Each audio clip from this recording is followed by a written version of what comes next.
J'aimerais, moi, que le grand public puisse comprendre comment on fait un jeu. Les gens comprennent comment on fait un film. Les gens comprennent comment on fait à peu près une musique.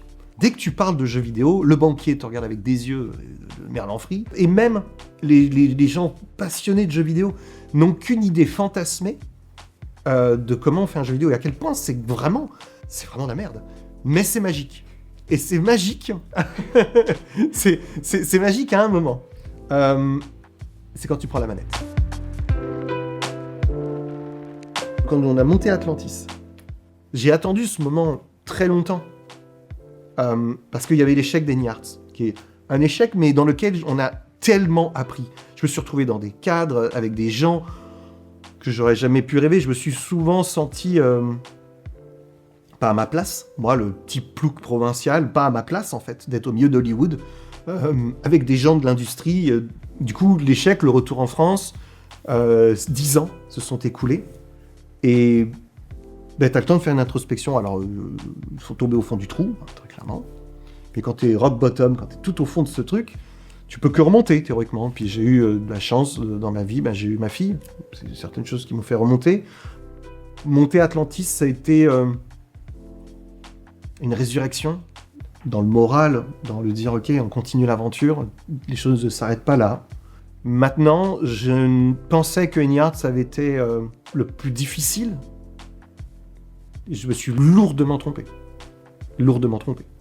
Atlantis est infiniment plus difficile et donc du coup infiniment plus sérieux. Et puis ce projet, il est né avec mon ami, avec mon meilleur ami Julien, mon Gigi. Donc c'est la première personne à qui j'en ai parlé. J'ai dit Gigi, t'es chaud ou t'es pas chaud pour qu'on recommence?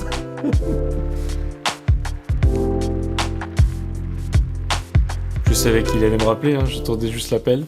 Je sais qu'il a besoin de moi. Et 6 mois plus tard, c'était quasi officiel. Tout était prêt. Le but dans ma vie, c'est d'être utile. Et je suis utile à Nico, je suis utile au studio, je suis utile à un projet. Donc il a eu une idée, et puis de l'idée est née la rencontre avec Ben. Ça coule de source, entre guillemets.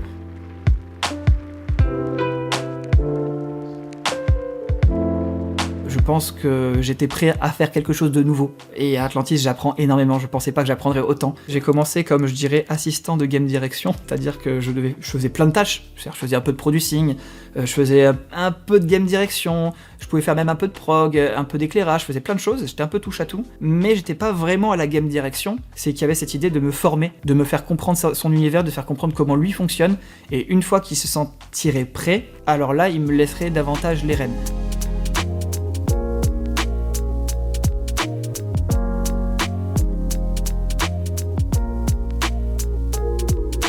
Roux nous rejoint dans cette aventure et m'aide à cofonder le studio, à le fabriquer. Quand il sait que Nico reprend l'histoire, que je suis là, comme il nous connaît et qu'il sait qu'on est des battants, et il croit en nous, tout simplement. Ça se fait vraiment ultra rapidement, vraiment une question de petites semaines. Et le fait que lui dise oui également, il s'est déplacé plusieurs fois, il se déplace toujours. Roux a toujours été d'une grande aide à chaque fois qu'il est intervenu. Il nous aide énormément. J'ai la sensation que quand il vient, c'est quelque chose qui lui plaît. En tout cas, toute l'équipe prend énormément de plaisir à écouter ses retours. Ça, c'est quelque chose d'ultra important pour moi aussi, parce qu'il le dit, pour lui, il veut nous aider à monter ce studio, il veut nous aider à créer quelque chose de périn, et ça, encore une fois, on a beaucoup de chance d'avoir quelqu'un comme ça, enfin moi c'est ce que je pense en tout cas.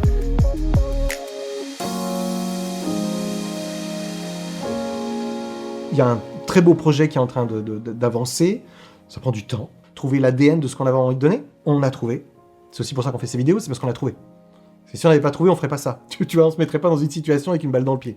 Donc on a trouvé, ça avance, ça marche, c'est fun. Mais on peut pas parler du détail. Ça viendra quand on sera prêt. Nous, l'idée, c'était qu'on puisse partager avec vous, en fait, ce genre d'intimité, petit à petit. Ça va être notre ADN, ça va être notre façon à nous aussi de nous adresser aux joueuses et aux joueurs. Je peux peut-être pas être très original, mais pour moi, le moment que j'adorerais voir, en fait, c'est le moment où le jeu sera jouable, par exemple, sur un booth d'un salon, et d'être, tu sais, dans la foule, tu sais, genre, comme ça, un peu sur le côté, et regarder, en fait, les joueurs, les joueuses expérimenter le jeu, en fait, tu vois, voir leur réaction, voir ça, en fait, parce qu'un jeu vidéo, c'est ça, en fait, c'est voir comment les gens, ils ont des sourires.